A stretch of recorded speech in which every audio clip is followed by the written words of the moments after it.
Nestled within a short stroll from the majestic Manila Cathedral and the esteemed Palacio del Gobernador, Fort Santiago emerges as an emblematic cornerstone of Manila's rich historical tapestry. So ngayon, nasa harap tayo ng Fort Santiago, isang landmark na makikita lamang sa loob ng Intramuros. Dito makikita natin ang kahalagahan ng ating kasaysayan mula sa panahon ng pananakop hanggang sa paglaban para sa kalayaan.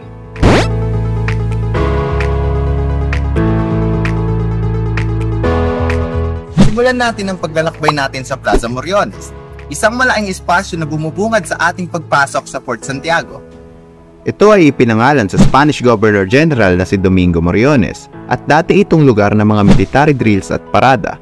Ngunit ngayon ay naging venue na para sa iba't ibang aktibidad at mga pagtitipon. Dito sa Plaza Moriones, matatagpuan natin ang Baluartillo de San Francisco Javier, isang istruktura na dating depensa sa baybayin at naging kulungan ito noong ikalawang digmaang pandaigdig ng mga sundalong Hapon. Ngayon, ito ay bahagi na ng Intramuros Visitor Center at ilang mga tindahan. Sa kabilang dako naman ng plaza, matatagpuan natin ang Almacenes Reales o Royal Warehouse, isang dating bodega para sa kalakal na dala ng mga barko noong panahon ng galleon trade.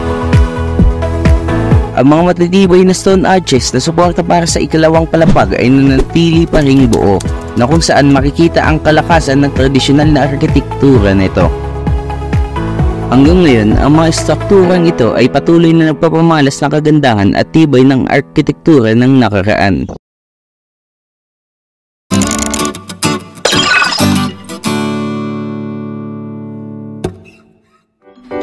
Alam niyo ba na dati, ang Reducto de San Francisco Javier ay frontliner sa pagdepensa laban sa mga pasimuno ng gulo? Noong una, ito ay puno ng barel at pagkain para sa mga mandirigma. Pero sa ngayon, ito ay tahanan na ng Shrine of Our Lady of Guadalupe, isang lugar ng panalangin at pagpapahalaga sa banal na mga alaala. Astig, di ba? At narito tayo sa pasukan ng Fort Santiago na kung saan ay pantay sarado ng dalawang ramparts, ang Baluarte de San Miguel at ang medyo baluarte ni San Francisco, na kung saan ay gawa noong 1600s. Ang Baluarte de San Miguel ay isa sa mga pangunahing struktura ng Fort Santiago na matatagpuan sa gilid ng pasukan papunta sa Intramuros. Ito ang pangunahing baluarte ng kastilyo na naglalaman ng mga armas at tangke ng tubig para sa depensa ng pasukan. Ito rin ang unang depensa laban sa anumang pag-atake mula sa dagat. Sa kabilang banda, ang Medyo Baluarte de San Francisco ay isang bahagi ng depensang tumutok sa malayong bahagi ng Fort Santiago na sumasaklaw sa mga posibilidad ng pag-atake mula sa lupa. Ito ang naglalaman ng mga armas at iba pang kagamitan para sa pangangalaga ng pader mula sa posibleng pagsalakay. Sa pagpasok natin sa loob ng Fort Santiago, mapapansin natin ang mga tanawin at estruktura na nagpapakita ng kahalagahan ng lugar na to sa kasaysayan ng Pilipinas.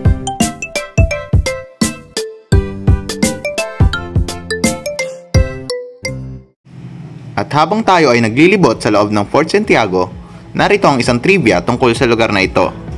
Alam mo ba na ang Fort Santiago ay unang itinayo noong 1571 sa ilalim ng pamumuno ni Miguel Lopez de Legazpi, ang unang gobernador ng General ng Pilipinas?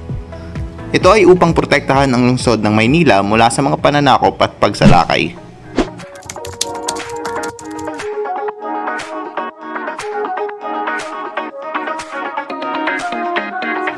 Sa screen, makikita ang mga primary sources at historical markers na naglalaman ng mahalagang impormasyon tungkol sa kasaysayan. Sa buong Fort Santiago, matatagpuan ang mga historical markers, artifacts at historical documents na naglalarawan ng kasaysayan ng lugar. Ang mga ito ay nagbibigay ng konteksto, detalye at kulay sa mga mahalagang pangyayari at personalidad sa nakaraan ng Fort Santiago. Ito ang mga asangkapan natin sa pag-unawa at pagpapahalaga sa yaman ng kasaysayan at kultura ng lugar.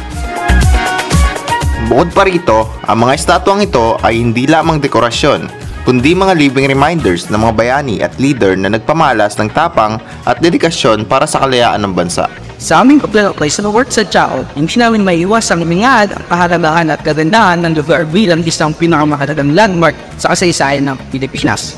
Ang mga istruktura at artifacts dito ay nagpapakita ng kayamanan ng kultura at kasaysayan ng bansa, na nagbibigay ng mahalagang konteksto sa mga pangyayari at personalidad ng bumubuo ng Pilipinas. Isa sa pinakamahalagang aspeto nito ay ang pagpapahalaga sa kasaysayan sa pamamagitan ng mga historic landmarkers, artifacts at further resources na nagbibigay buhay sa kasaysayan at nagpapalalim ng pangunawa sa nakaraan. Gayunpaman, isang potensyal na kahinaan ay ang kakulangan sa paggamit ng modernong paraan ng pagpapakita at interpretasyon na maaaring mas makapagpagulo pa sa isipan ng mga bisita. Sa kabuuan, Fort Santiago ay isang kahanga-kapaglalakbay sa kasaysayan ng Pilipinas, puno ng mga alaala at kahalagahan na hindi dapat malimutan ng mga susunod na henerasyon. Sa paglalakbay natin sa loob ng Fort Santiago, hindi lang natin natutunaw kilalanin ang mga makasaysayang istruktura, kundi pati na rin ang mga kwento at kahulugan na nagbibigay buhay sa bawat sulok ng lugar na ito. At dito na magtatapos ang aming paglalakbay sa Fort Santiago. Hanggang sa muling pagkikita, paalam!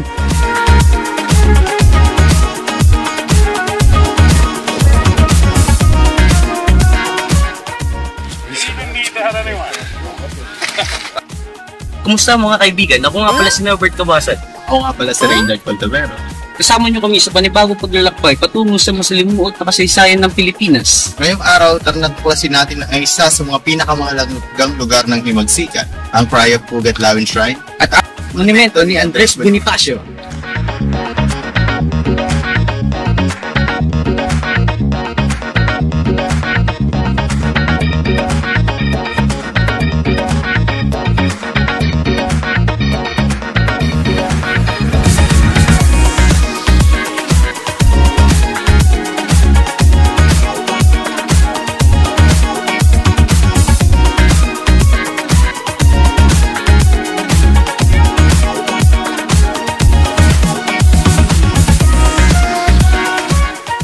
Ang sigaw ng Pugad Lawin ay isang lugar na nagpapaalala at nagbibigay pugay sa mga bayaning Pilipino na nagtanggol at nag-ambag sa laban para sa ating kalayaan.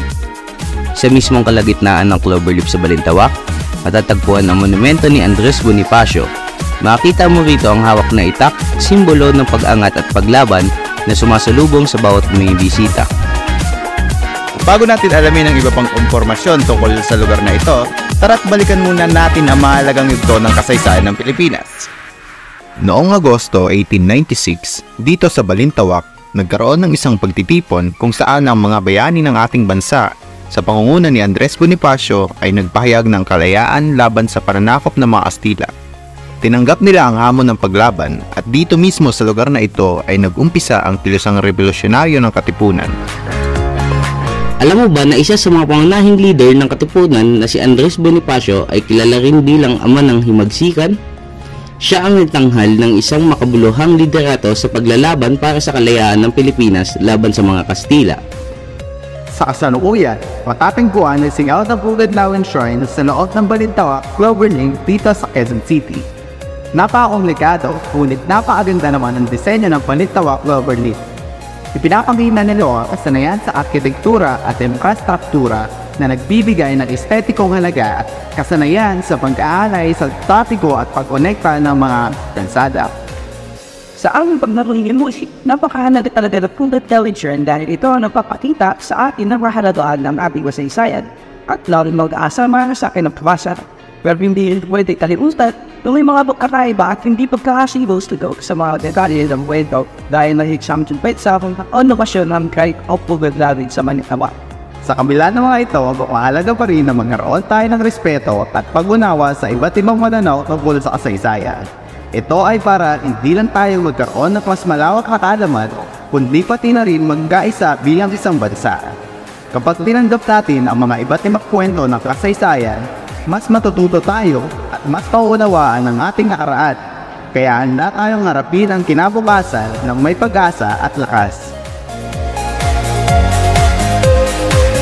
Sa ating paglalakbay sa Pugad Lawin Shrine, Hindi lang natin mauunawaan ang kahalagahan ng lugar na ito sa kasaysayan ng Pilipinas, kundi naging bahagi rin tayo ng pagpapahalaga at pangangalaga sa ating yaman na kasaysayan at kultura. Hanggang sa susunod nating paglalakbay mga kaibigan, paalam!